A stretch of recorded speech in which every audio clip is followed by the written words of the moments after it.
Hello guys, Assalamu alaikum. Hello and welcome back to my another new video. This is Mojnu once again in front of you. আজকের এই ভিডিওতে আমার ছাত্রীরা আছে এখানে, এদেরকে বাংলায় কিছু বাক্য ধরবো, এরা ইংলিশে বলবে। তাহলে শুরু করা যাক। So get late started. তাহলে বলো, আমি রান্না করি। I cook.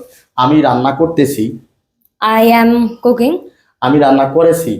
I have cooked. I have cooked. আমি রান্না করেছিলাম। I cooked. আমি রান্না করতেছিলাম। I was cooking. আমি রান্না করব। I will cook. আমি আমাকে রান্না করতে হয়। আমাকে রান্না I am to cook. I am to Cook. Cook. আমি অবশ্যই রান্না করব। I must cook. আমি রান্না করতে পারি। I can cook. আমি রান্না করতে পারতাম। I could cook. আমার রান্না করা উচিত। I should cook. আমার রান্না করা উচিত ছিল। তাহলে শুড হ্যাভ I হবে। should have cooking. I should have cooked. Cooked. ভার্বের পাস্ট পার্টিসিপল ফর্ম। আচ্ছা, আমার রান্না করতে ইচ্ছে করছে।